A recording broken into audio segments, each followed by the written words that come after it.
Sociology paper 2 के PYQs model answer की series है ये। यहाँ पे हम एग्रीडियंट सोशल स्ट्रक्चर के जो बचे हुए क्वेश्चन थे वो डिस्कस करेंगे। तो ये है हमारा क्वेश्चन। क्वेश्चन में पूछा गया है explain how land reform brought about the desired agrarian transformation. 2022 का 20 मार्क का क्वेश्चन है। इस क्वेश्चन में पूछा गया है किसे लैंड रिफॉर्म्स एग्रेरियन ट्रांसफॉर्मेशन लेके आए थे। लैंड रिफॉर्म्स यहाँ पे इंट्रोडक्शन में डाला है कि were not merely about the redistributing land but about redistributing power dignity and social justice in rural area. तो लैंड रिफॉर्म सिर्फ ये नहीं था कि वो है ना लैंड डिस्ट्रीब्यूट की गई थी। इसमें पावर का भी रीडिस्ट्रीब्यूशन हुआ था, डिग्निटी का भी और सोशल जस्टिस का भी, वो भी रूरल एरिया में। अब इसके ड्राइवर्स क्योंकि ये ट्रांसफॉर्मेशन की बात कर रहे हैं तो किसी ये ट्रांसफॉर्मेशन के ड्राइवर्स की तरह आई थी, क्योंकि इसमें फ्यूडल स्ट्रक्चर को ब्रेक किया गया था, जमींदारी का अबॉलिशन हुआ था, सिलिंग लॉस लेके आए थे, लैंड स्मॉल होल्डर्स को दी गई थी, यूपी का जमींदारी एक्ट यहाँ पे बताएंगे। अब तो यहाँ मैंने थॉर्नर को कोट किया है क्योंकि ये सोशियोलॉजी का आंसर है, हम जीएस का नहीं लिख रहे, तो हमें सोशियोलॉजिकल एंगल से थिंकर को कनेक्ट करना पड़ेगा। थॉर्नर ने स्टेट किया था कि इसने एग्रेरियन बाउंड को रीशेप किया था, जिस एक्ट ने 20 मिलियन कल्टीवेटर्स को बेनिफिट दिया था। फिर green revolution, modern inputs increase हुए थे, प्रोडक्टिविटी से मिडिल क्लास और रिच पीजेंट को फायदा मिला था। तो यहाँ पे दो तीसरा जो मैंने पहले के आंसर्स में भी पुट करे थे वो मैंने यहाँ डाल दिए हैं। यहाँ पे गिवन थिंकर ने कहा है कि एफिशिएंसी फॉर स्मॉल फार्मर्स, इस तरह से एफिशिएंट बनाया था, ये जब ग्रीन रिवॉल्यूशन आया था स्मॉल फार्मर को एफिशिएंट बनाया था। और सोर्सेस का भी मतलब इक्विटेबल रिसोर्स करना, मतलब इस तरह से इस्तेमाल करना रिसोर्सेस का इक्विटेबल फॉर्म में, तो वो एक तरह से की जो भी बॉटलनेक्स है उसकी।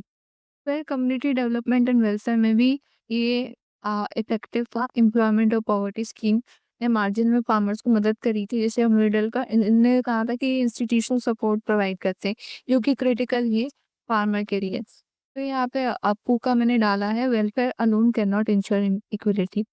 बाकी ये भी बोला था ये काउंटर करने के लिए ये सिर्फ काफी नहीं था कि जो स्कीम लेके आ गए, कम्युनिटी डेवलपमेंट के सेंस में भी मैंने कोट किया है इसे। फिर इससे रूरल कास्ट का भी इमर्जेंस हुआ था, जैसे कुलक्स और रिच फार्मर्स, इन्होंने इकोनॉमिक और पॉलिटिकल पावर गेन की थी, जैसे जाट्स और मराठास एंड रेड्डीज। यहाँ पर रेड और फरूक के हम वो कर सकते हैं कि इन्हें बुरो को कैपिटलिस्ट कहा गया था। फिर ओल्ड एलिट्स का डिक्लाइन होना, जमींदार ने रिप्लेस मतलब जमींदार जो पुराने थे उन्हें ओबीसी और मिडिल पीजेंट कास्ट ने रिप्लेस कर दिया था। कुछ उन्होंने कहा था कि फ्यूडल डिक्लाइन ही एक तरह से सोसाइटी को रीशेप कर लिया था। तो दलित एंड मार्जिनलाइज्ड ग्रुप, इन्हें जैसे एम्पावर हुए थे ये Naxalbari movement, plan group, BSP, Ambedkarite ideology के द्वारा। तो ये हम बताएंगे। एंड इन्हें दोबारा से मैंने यहाँ कोट कर दिया है कि इंक्लूजन नीड्स की बात करते हैं कि इंक्लूजन तो जरूरत है पॉलिसी और अवेयरनेस की। इससे ये अलाइन कर रहे हैं दलित और मार्जिनलाइज्ड ग्रुप की जो प्रॉब्लम्स थी। तो इससे इनइक्वालिटी भी रिड्यूस हुई थी। जनरल मेडल ने हाईलाइट किया था कि अनइक्वल रिडिस्ट्रीब्यूशन से unequal distribution cause the rural poverty, का जो गरीबी थी रूरल एरिया में। रिडिस्ट्रीब्यूशन ने सरप्लस लैंड को लैंडलेस लेवल को किया था, पर सिर्फ 2% कल्टीवेबल लैंड ही रिडिस्ट्रीब्यूट हुई, तो इसकी सिर्फ पार्शियली सक्सेस मिली थी हमें। तो फ्रेंड्स फैनन के ये स्ट्रक्चरल कैपिटलिज्म से अलाइन करता है। इस such unequal development a form of new colonial rural capitalism. अब मॉडर्नाइजेशन और digital reform, digital India land record modernisation programme transparency लेकर आया था डिजिटाइजेशन के थ्रू। कर्नाटका का भूमि प्रोजेक्ट, सभा मितवा प्रोजेक्ट, ड्रोन मैपिंग, तो ये हम डाल सकते हैं। फॉरेस्ट राइट एक ट्राइबल के लिए एम्पावरमेंट लेके आया था with ownership right. David Harvey इसे देखते हैं मॉडर्न रिफॉर्म की तरह जो shift toward market driven land governance. तो ये क्वेश्चन हमारा इसी बारे में था एंड हाउ इट ट्रांसफॉर्म मतलब how land reform brought about the desired acting transmission. लेकिन मैंने हिस्टोरिकल तरीके से मतलब 1947 के पहले से अब तक जो रिफॉर्म्स हुए उसके सेंटर मैंने बात करी। इसमें ये अब हम कंक्लूड कर देंगे कि लैंड रिफॉर्म्स और the states of equity, some flourish, others wither. The future lie in the nurturing them through technology and inclusive policy for a just agrarian harvest. तो ये इस टॉपिक पे मेरे कुछ नए डायमेंशन हो गए। बाकी पुराने भी के रिपीटेटिव पॉइंट थे क्योंकि फाउंडेशनल चीज़ें तो सेम ही रहेंगी और इसमें हम नए केमिकल्स और एग्ज़ाम्पल से अर्थ नया बन सकता है, क्योंकि किसी भी टॉपिक पे तो कौन सी रिपीटेड लग सकते हैं आपको। देखिए अगर कुछ नया डेटा है तो वो आप डाल के इसे और बेहतर बना सकते हैं इस आंसर को। अब क्वेश्चन नंबर 7 देख लेते हैं। क्वेश्चन नंबर 7 में क्या पूछा गया है? Discuss the main features of the land reform in the post independence India. अगर आप बाकी की जो पुरानी वीडियो मैंने बनाई थी, मतलब बाकी की जो वीडियो मैंने अभी डाली, अगर वो देख रहे हैं और या देख चुके हैं तो आपको समझ आ रहा होगा कि ये एक ही थीम रिपीट हो जा रही है, एक ही टाइप के क्वेश्चन है और घूमे जा रहा है। तो ये इससे आपको समझ आएगी कि पीवाईक्यू की इतनी इम्पोर्टेंस है।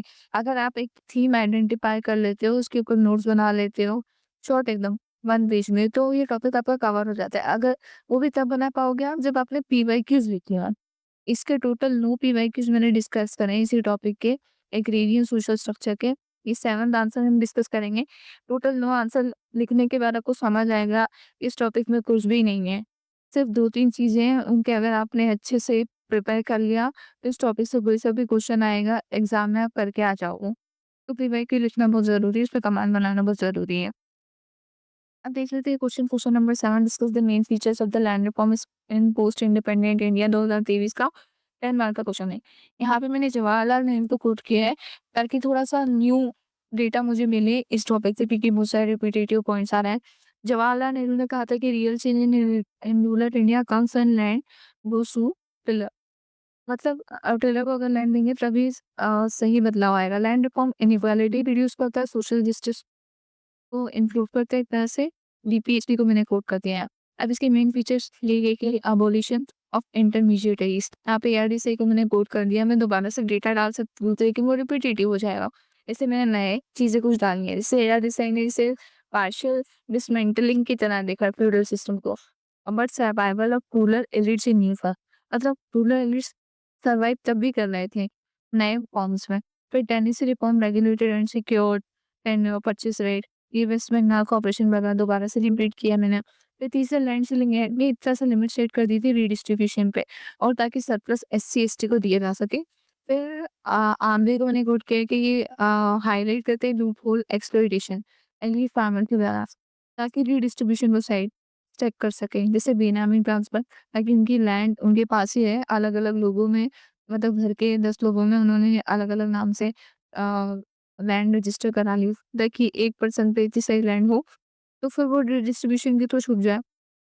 फिर भूदानंद रामतंदा विनोबा भावे, ये भी फेमस है, वॉलंटरी लैंड डोनेशन कैंपेन था ये। 4.2 मिलियन एकर्स प्लेज की गई, 50% रिडिस्ट्रीब्यूट, मतलब 50% डिस्ट्रीब्यूटेड हुई, डिस्ट्रीब्यूशन हुआ था।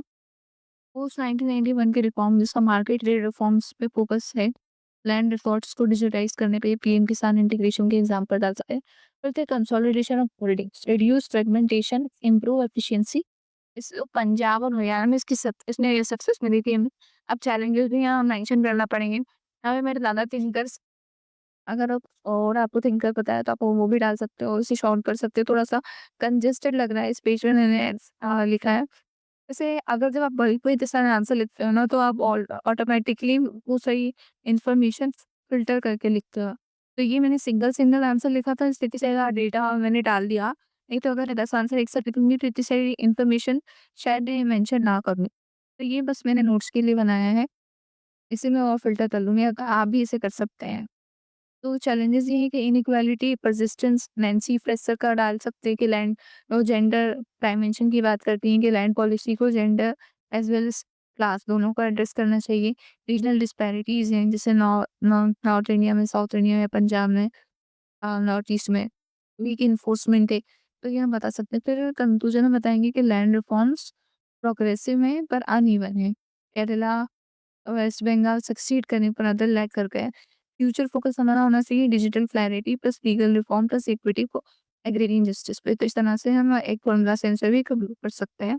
मतलब कंक्लूजन मेरा यही है, लेकिन मैंने इसे थोड़ा-सा ऐड ऑन कर दिया है। अब क्वेश्चन नंबर 8 देख लेते हैं। Identify different forms of inequalities associated with agrarian social structure in India.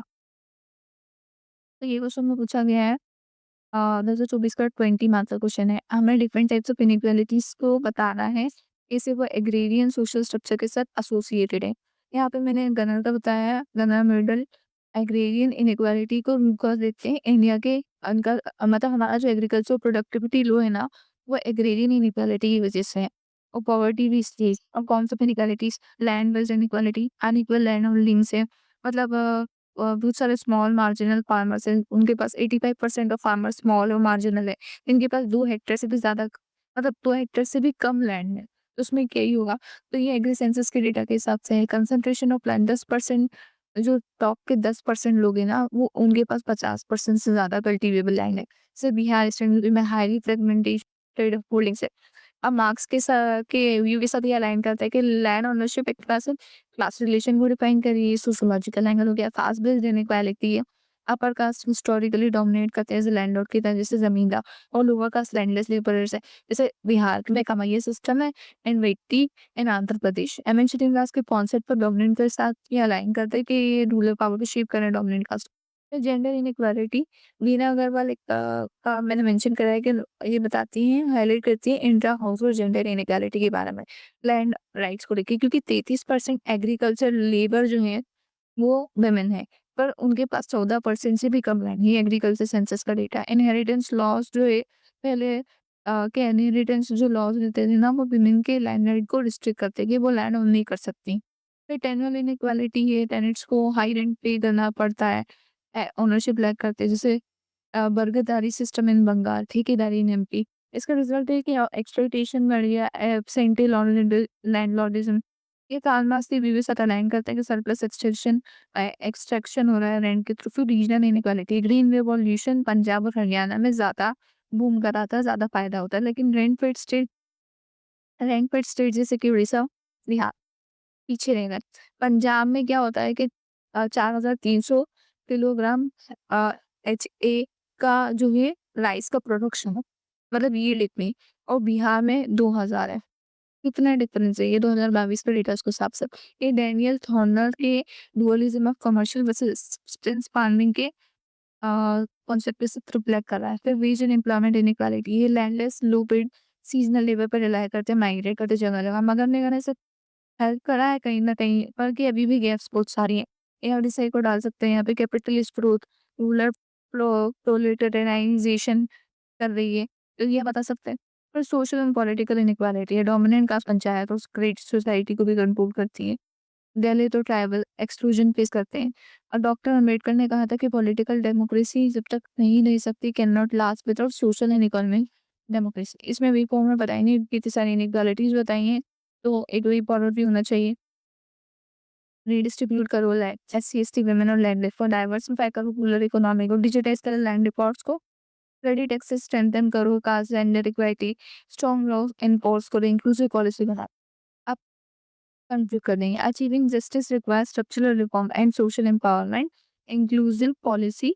और फिर अमृता सिंह को बता देंगे कि development is the freedom to develop in liberating the rural power from systemic inequalities. ये कंक्लूजन हो गया हमारा। अब वो क्वेश्चन नंबर 9 देख लेते हैं, लास्ट क्वेश्चन है इस टॉपिक का, तो ये टॉपिक पूरा कवर हो जाएगा सारे पीवाईक्यूज। बाकी वीडियो नहीं दिखी तो देख लेना आप। और टोटल 9 पीवाईक्यूज है इसके। The transfer of the land from the cultivating to the non-cultivating owner is bringing about transformation in Indian society. Justify your answer by giving us suitable illustrations.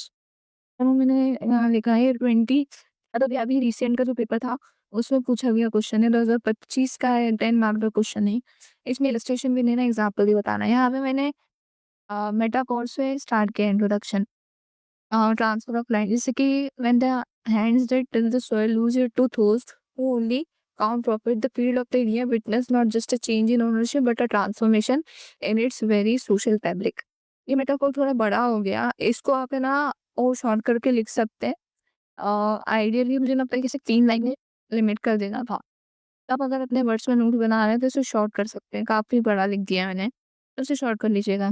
तो ये केस में हम बता रहे हैं कि जब लैंड जो है उन लोगों को दे दी जाती है, जो मतलब कल्टीवेटर से नॉन कल्टीवेटर्स की तरफ जो ट्रांसफर हो रहा है ना लैंड का, उससे कुछ ट्रांसफॉर्मेशन, मतलब ट्रांसफॉर्मेशन आ रहा है इंडियन सोसाइटी में। तो उसको हमें बताना है इसमें एग्ज़ाम्पल के साथ।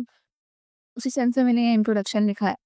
कि अगर जब ऐसा होता है तो वो जो नॉन कल्टीवेटर्स है, ये सिर्फ प्रॉफिट से मतलब रखते हैं, और ये ओनरशिप को ही नहीं चेंज करता, बाकी सोसाइटी के सोशल फैब्रिक को ट्रांसफॉर्म कर देता है। ट्रांसफॉर्मेशन में क्या, इससे इकोनॉमिक शिफ्ट आएगा, लैंड को कमोडिटी की तरह ट्रीट किया जाएगा, सब्सिस्टेंस से स्पेकुलेशन तक। जैसे स्पेशल इकोनॉमिक ज़ोन की लैंड डील्स हरियाणा, गुजरात में, ये एग्ज़ाम्पल ये कानवास के प्रिमिटिव एक्यूमुलेशन के साथ अलाइन कर रहा है कि एक accumulation of capital asset new classes of exploiters और एक्सप्लॉइटेड क्रिएट कर रही है। Rise of absolutely landlordism, exploitation by hierarchies and leases, zamindari legacy Jharkhand के ट्राइबल लैंड लीजिंग। लेकिन मीडिया पे आर देशवानी को ने बताया कि ये एग्रेरियन डिस्ट्रेस को हाईलाइट करते हैं जो एक्सटर्नल कंट्रोल की वजह से आ रहा है लैंड रिसोर्सेज के ऊपर, जो एक्सटर्नल सोर्सेज का कंट्रोल है, मतलब एक्सटर्नल कंट्रोल है। कल्चरल डिस्कनेक्ट हो जाता है, लॉस ऑफ बिलोंगिंग और विलेज सॉलिडारिटी। जैसे अर्बन एलिट्स हिमाचल प्रदेश में जमीन खरीद रहे तो वो हम बता सकते हैं वहाँ की जो रीजनल कम्युनिटीज है उससे एक तरह से कल्चरल डिस्कनेक्ट आ रहा है। एमएन श्रीनिवास से ब्रेकडाउन ऑफ जजमानी सिस्टम बोलते हैं। New rural elites and classship, moneyed elites politics और मार्केट को डोमिनेट कर रहे हैं, जैसे शुगर मिल ओनर्स हैं वेस्ट में। फूड सिक्योरिटी थ्रेट है। जब कैश क्रॉप की तरफ शिफ्ट हो जाएगा, shift to cash crops in give state, तो फूड सिक्योरिटी थ्रेट भी आ जाएगा। फसल कम होगी, 1.5 लाख हेक्टेयर फार्मलैंड लॉस हो रही है एनुअल के नीचे है परिटैप। इक्वालिटी इनइक्वालिटी भी बढ़ी है। गया अम्बेडकर डाला इन्होंने कास्ट ऑफ प्रेजेंट बाय लैंडलेसनेस, जिससे दलित लैंडलेसनेस इन तमिलनाडु यहाँ कंक्लूड कर दिया। अब आप एक बार नोटिस करेंगे, अगर मैं इंट्रोडक्शन शॉर्ट करती थी, हमें वे फॉरवर्ड ऐड कर सकती थी। तो इसे थोड़ा शॉर्ट होना चाहिए, इसे 2 लाइन में होना चाहिए और यहाँ पे थोड़ा स्पेस बच जाता है तो मैं मेरा वे फॉरवर्ड भी आ जाता है इसमें। तो आप वो अपने नोट्स टेकिंग में ऐसा कर सकते हैं। अब यहाँ पे कंक्लूजन मैंने दिया है कि when lion leaves the farmer hands it's like the root cut from the soil, root turn unnatural and unjust. ये मैंने मेटाफोर के सेंस में कंक्लूड कर दिया। तो ये टॉपिक कंप्लीट हो गया हमारा और आज का वीडियो में बस इतना ही। अगर आपको वीडियो पसंद आया है तो चैनल को सब्सक्राइब कीजिएगा, वीडियो को लाइक करिएगा, शेयर करिएगा। Thank you so much for